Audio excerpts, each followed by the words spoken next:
जय हो।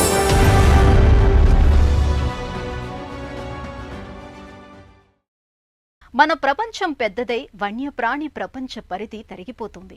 అందుకే అవి వనాల నుంచి జనారణ్యాలకు వచ్చి ప్రమాదాలకు గురవుతున్నాయి. వేటగాళ్ల ఉచ్చులో పడేవి, అక్రమ రవాణాదారుల వలలో చిక్కేవి, ప్రకృతి వైపరీత్యాలతో తల్లడిల్లేవి.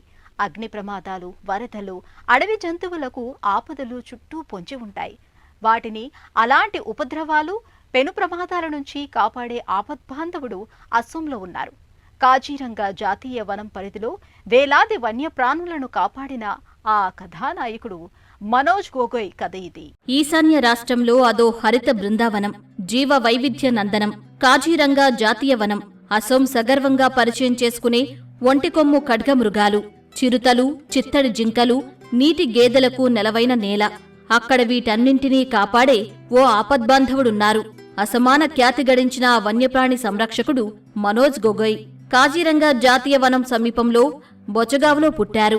ఆయనకి చిన్నప్పటి నుంచి ప్రకృతి, ప్రాణకోటి అంటే ఎంతో ప్రేమ. వనజీవులతో అనుబంధంతో బతుకుదెరువుకు బాట వేసుకున్నారు. పర్యాటకుల గైడ్గా, జీప్ డ్రైవర్గా జీవన మార్గాన్ని మలుచుకున్నారు. మనోజ్ నేటిదాకా 6000 జంతువులను ఆపద నుంచి రక్షించారు. చిన్నప్పటి నుంచి నేను కాజీరంగ ప్రాంతంలో వన్యప్రాణుల పరిస్థితిని నిశితంగా గమనిస్తున్నాను. ముఖ్యంగా వరదల సమయం, వాటికి కష్టకాలం. వాటి దయనీయ స్థితిని చూస్తే నాకు గుండె బద్దలవుతుంది. అవి ఈదుతూ ఎత్తైన ప్రదేశాలకు చేరతాయి. ప్రాణాలు కాపాడుకోవడానికి ఇళ్లలోకి వస్తుంటాయి. రహదారులు దాటుతూ కొన్ని జంతువులు వాహనాలు ఢీకొని చనిపోతుంటాయి. చిన్నప్పుడు తపన ఉన్నా ఏమీ చేయలేకపోయాను. పెద్దయ్యాక చెయ్యాలి అని ఆనాడే అనుకున్నాను. తొలుత నా శక్తి మేరకు వాటిని కాపాడాను. 2025 నుంచి వన్యప్రాణుల సంరక్షణకు అధికారికంగా పనిచేశాను. 2007లో పాములను కాపాడడం ఆరంభించాను. తర్వాత నా పనిని మరింత విస్తృతం చేసుకున్నాను. ఇతర జంతువులను సైతం రక్షించాను. పక్షి జాతులను కాపాడాను. నిత్యం సఫారీ టూర్లు, పర్యాటకులకు జాతీయ వనాన్ని పరిచయం చేయటమే మనోజ్ ఏకైక కార్యక్రమం. ఈ క్రమంలో 2005లో సఫారీ టూర్ సందర్భాన బాంబే నేచురల్ హిస్టరీ సొసైటీకి ప్రతినిధి ఆశో వర్మతో పరిచయం మనోజ్ జీవితంలో ఓ మేలుమలుపు. వర్మ ప్రోత్సాహంతో ఆసక్తి పెరిగింది. వన్యప్రాణి సంరక్షణకే అంకితం కావాలని నిర్ణయించుకున్నారు. మనోజ్ 2006లో ముంబైలో నెల రోజులు ప్రత్యేక శిక్షణ పొందారు. ఇక సవాళ్ళంటారా, ప్రతి పనిలో కష్టం ఉంటుంది. ఈ క్రమంలో అనవసర వ్యాఖ్యలు, విమర్శలు మన చెవిన పడతాయి. పరికరాల లభ్యత లేకపోవడం నుంచి ఎన్నో సమస్యలుంటాయి. నేను ఆపదలో పడిన జంతువులను కాపాడడం ఆరంభించినప్పుడు ఆర్థిక పరిమితులుండేవి. తొలుత సైకిల్ మీద తిరిగేవాణ్ణి. తర్వాత పర్యాటకులకు గైడ్గా పనిచేశాను. వారు బహుమతిగా ఇచ్చే డబ్బును దాచిపెట్టి పరికరాల కొనుగోలుకు వెచ్చించాను.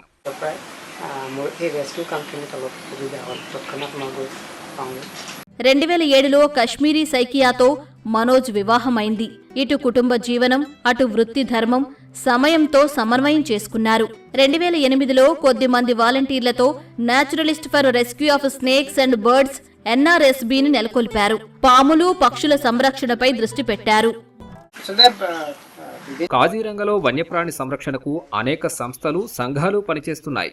2008లో ఈ ధ్యేయంతోనే నేను ఓ స్వచ్ఛంద సంస్థను నెలకొల్పాను. 2014 నుంచి 20 మధ్య నేను ఉద్యోగిగా కార్బెట్ ఫౌండేషన్తో చాలా సన్నిహితంగా మెలిగాను. జాతీయ ఉద్యానవనంలో వన్యప్రాణి రక్షణకు, చుట్టూ నివసించే ప్రజల సంరక్షణకు కార్బెట్ ఫౌండేషన్ ఎంతో చొరవ తీసుకుంది. వారితో కలిసి పనిచేయడం వన్యప్రాణుల్ని కాపాడే నా చర్యలకు ఎంతో ఉపకరించింది. వన్యప్రాణుల సంరక్షణను ప్రాణాస్పదంగా భావించే మనోజ్ అభిరుచిని అతడి కుటుంబం ప్రోత్సహించింది. కుమార్తె భూమి సహకరించింది. రక్షించిన జంతువులతో మనోజ్ ఇల్లే ఒక వన్యప్రాణి సంరక్షణ కేంద్రాన్ని తలపించింది. నాకు పెద్ద పనేమీ ఉండేది కాదు. అయినా చదువు పూర్తి కాలేదు. మధ్యలోనే వదిలేశాను. బతకడానికి నా సొంతంగా ఏదైనా చేయాలనుకున్నారు. నాకు డ్రైవింగ్ వచ్చినందువల్ల ఒక కారు అద్దెకు తీసుకుని పర్యాటకులకు టూర్లు నిర్వహించాను. 1994 నుంచి పర్యాటకులకు జంతువులు, పక్షుల్ని పరిచయం చేసే గైడ్గా పనిచేశాను.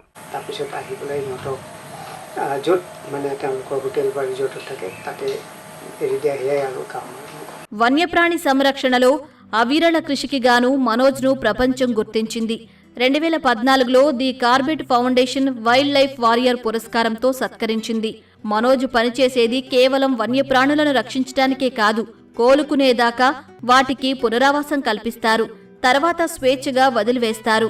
ప్రతి జంతువుకు కొన్ని ప్రత్యేక అవసరాలుంటాయి. Brown fish owl, kingfisher పక్షులు మరికొన్ని అతని నేస్తాలయ్యాయి. వన్యజీవుల్ని కాపాడడం ఆయా పరిస్థితులకు అనుగుణంగా ఉంటుంది. గాయపడ్డ వాటిని పట్టి చికిత్స చేయడం, తర్వాత సజీవంగా వాటిని వదిలివేయటం. రెస్క్యూ అంటే ఇదే. వేరు వ్యక్తులు సాయపడితే మా పని సులభం. కొన్ని పర్యాయాలు జంతువులు వెదురు పొదలు, కంచెల్లో ఇరుక్కుపోతాయి. కొన్ని సమయాల్లో మన ఇళ్లలోకి వస్తాయి, వలలో చిక్కుకుంటాయి, లేదా రోడ్డు దాటుతుండగా వాహనాలు ఢీకొని గాయపడతాయి. మనోజ్కి వన్యప్రాణుల సంరక్షణలో భవిష్యత్తు ప్రణాళికలు ఉన్నాయి.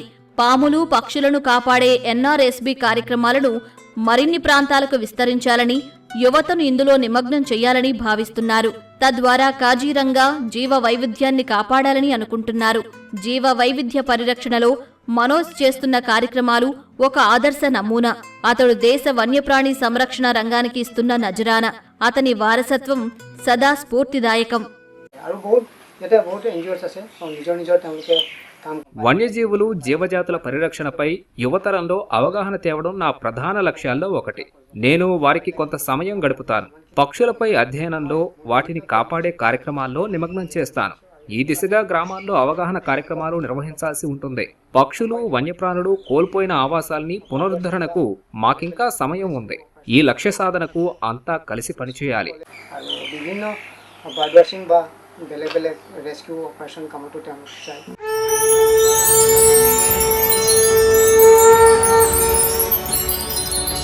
জয় হোক।